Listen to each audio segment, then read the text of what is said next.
Guys, welcome back to my channel on CherishTV. My name is Rama. I'm the creator and founder of the Cherished You, and today is episode 5, and we are going to be talking about release. Now, if you have missed the previous episodes, please go back and check them out. Because what I've been talking about over the past few weeks has been the energy phases that I coach my clients through when you are working on your self-care. So we've talked about grounding so far, we've talked about activation, and we talked about integration. This week is the last phase, and again, I'm doing these in the order that I receive the downloads on. They don't necessarily work in this order, so don't take it as gospel. It's a very dynamic process. You will be flowing through these phases at any given point in time and space. So these are just kind of guidelines to kind of help you navigate, and it helps to kind of sometimes our brains really understand and really appreciate having a framework to put our experiences, to filter our experiences through. And this is just one way. So this is my perspective. This may or may not resonate with you. It's totally fine. If it doesn't, please just, instead of leaving a negative comment, just click off. It's totally fine. But anyway, today we're talking about release. Now, release has historically been for me my favorite phase. Currently, right now, I'm going through a massive love affair with integration. We talked about that last week. But release has, I've been working with release kind of extensively for about 8 years, and but I've had a lifetime of releasing energies that I didn't know I was doing consciously up until a few years ago. But my whole life, even as a kid, I was constantly releasing energies and not knowing where they were coming from. As a kid, it was because I had no energetic boundaries. So I was taking on stuff from my family, from people when I went in school and stuff, and then I would come home and randomly start crying and not understand why I was, or lash out. I had very unhealthy ways of dealing with my energy back then. And as I've gotten older and I've done my inner child and shadow work, I've learned that that was mostly just a reaction to dealing with the energy that I had picked up. And because I didn't have the skills or the tools at the time, that was the best way that I learned how to do it. And that was just the best way I knew how to cope. Now, over the past like 10-ish years now, it's almost 10 now. It's sometimes scary to think about that.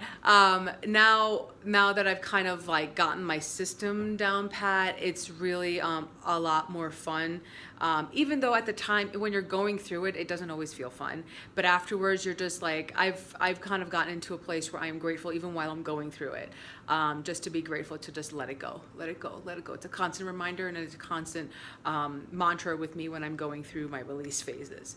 Now, what's release? Release is exactly what it sounds. It's letting go. It's surrendering. This is something that a lot of us have trouble with because our emotions tend to identify us.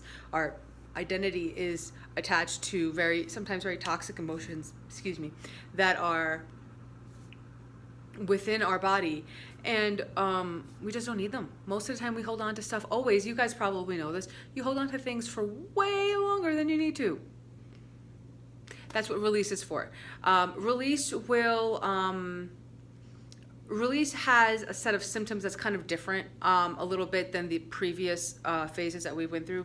When you don't release, you end up going back into old toxic patterns that you think you had kind of dealt with.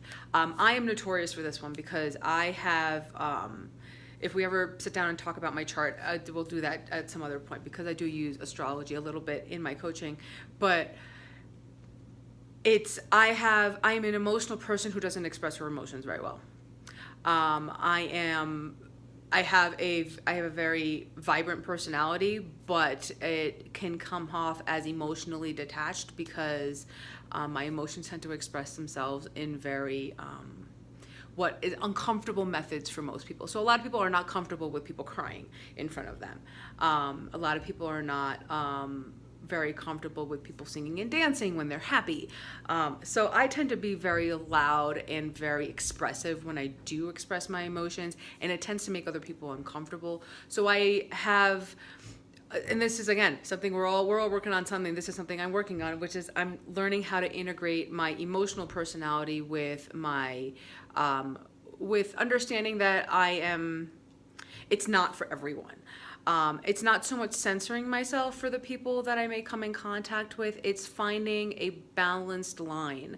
Because for me, it's always about just finding this integrative balance between who I am and what I can present, depending on the context, because context doesn't matter here.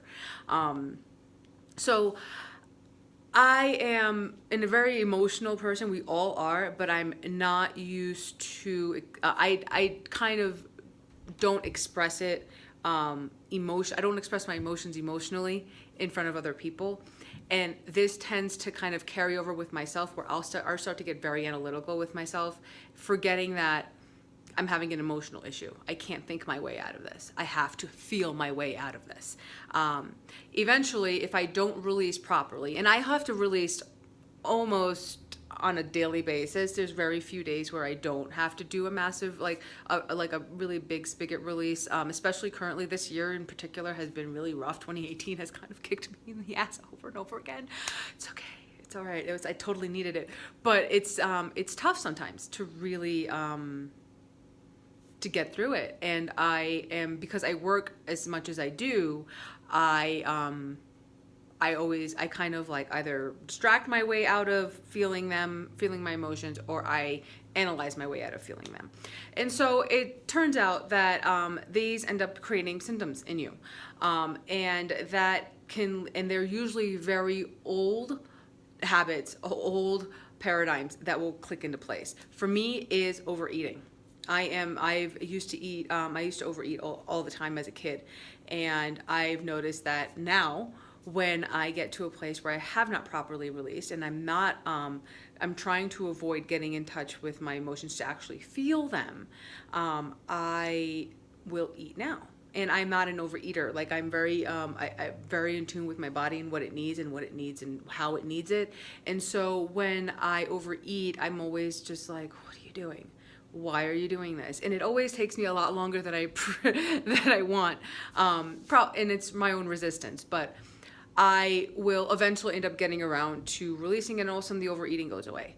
I've noticed this with my clients as well, that they will have an old habit that they thought they had kicked, and it'll somehow come back whenever they're not properly releasing their emotions. When they're not properly letting go of the thing that they need to let go of. Now, you can say that you're releasing, and you could be releasing stuff that you don't need to release right now.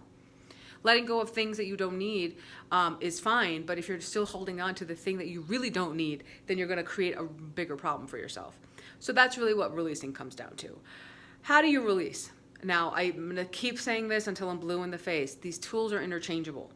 Everyone's works a little bit differently here. But again, it's about your intention, about what you're using these tools for, and making sure you set that intention before, or even while you're doing it, if you forget to do it before, because sometimes that happens. We all kind of forget right when we start something. But intention is very important, especially because these tools are interchangeable. In order for the tool to know what it's going in to do, you have to tell it what you want it to do. So with releasing, the most common way is crying. We all know this. It's the most common way. And it's, for a lot of us, it's very uncomfortable, especially if you are on this journey and you're feeling lonely, and you're kind of not surrounded by people who are going through the same thing, even whether it's online or in person. I know that for me is very true. This journey is incredibly lonely. No one said that Ascension and spiritual journey was going to be a team effort, but it is a team effort without it being a team effort in the beginning. So it gets really, sometimes you don't know if you're crying because you're lonely or if you're crying because you're releasing something. And guess what? Sometimes it's the same thing. And that's totally fine too. But crying is the most common way. Second is the second most common way that I've seen that release works really well for people is movement. I tend to use dance this way. I use dance a couple of different ways in my life. One is as a form of prayer. We'll talk about that at another time.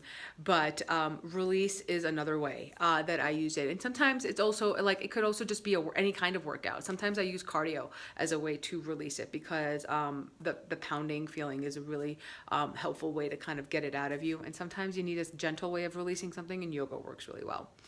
Another way that has kind of come up for me and my clients has been talking. Now, this is particularly true if you are of the variety of person who likes therapy.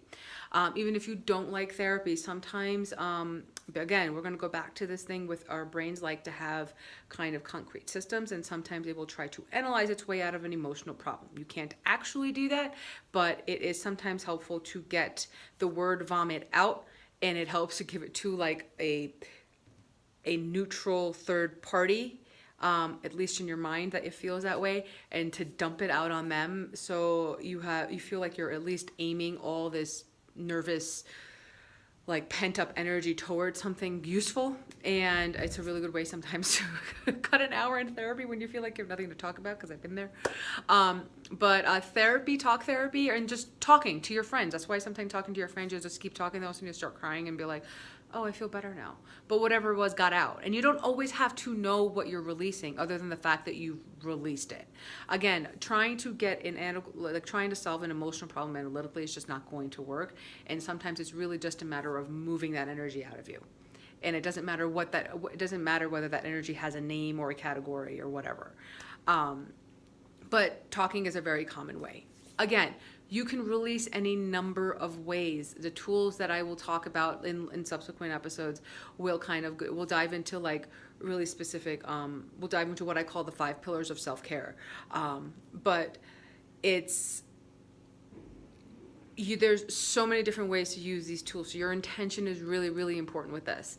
You have to let the tool know what it is going in to do. Otherwise, it will try to do everything, and then it may not work that well. And then you're going to wonder, well, usually the yoga works for me. Why didn't it work today? Did you set your intention? Did you tell it what it was supposed to go in and do today? Because again, it's energy work, but it needs a focus. You have to focus it someplace. Otherwise, it's just going to get scattered, and then it doesn't have a purpose. So that's kind of the gist of release. Now, I'm making these videos purposely short. I am a talker. I can go on forever with this stuff, but I really just want to kind of give you guys a snapshot of what it is that's going to be upcoming, because I will be delving deeper into all of these topics at a later point. This is really kind of just a primer. You know, it's kind of like, you know, the primer to the 101 class. Like, this is what we're doing. So if you guys have questions, comments, please leave them below. Like and share this video if you think that this was helpful. And I would love to hear from you guys as well. And I think that's it. All right, so thank you very much for watching today. I really appreciate it, guys. And I will see y'all again next week. Bye.